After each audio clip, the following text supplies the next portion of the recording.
Sa ilalim ng Administrasyong Duterte, hindi rin namayagpag ang oligarkiya.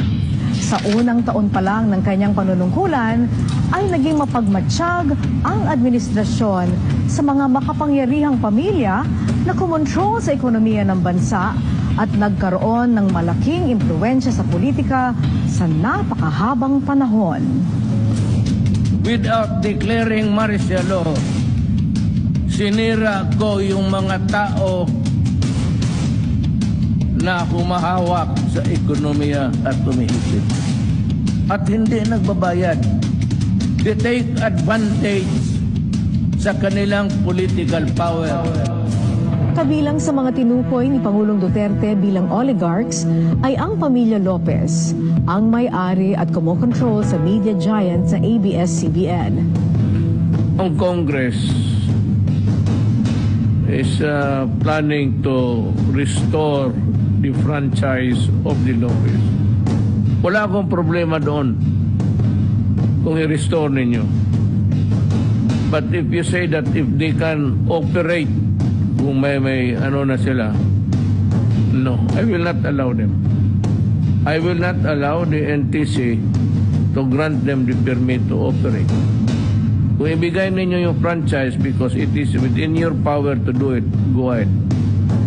Alam mo bakit? Unless and until babayaran ng mga Lopez ang taxes nila.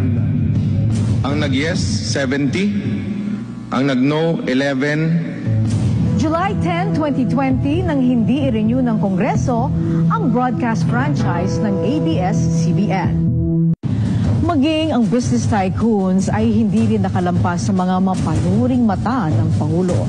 Itong Pilipinas, ito para lang sa mga taong naghirap. Kayo ang protektahan ko. Yung mga mayaman, talagang kalaban ko yan. Naging focus ng Pangulo ang paniningil ng buwis sa malalaking kumpanya na ilang dekada nang hindi nababayaran.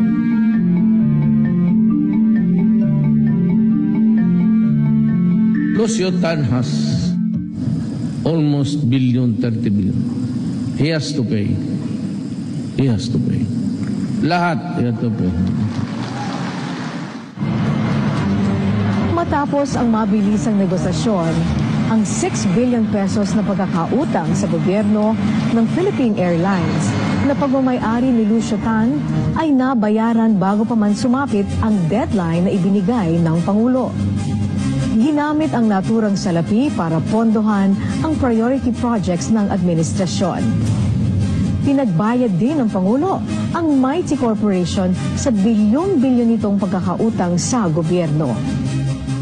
I have directed the Department of Finance and the BIR to accept Mighty Corporation's offer of 25 billion to settle its tax liabilities.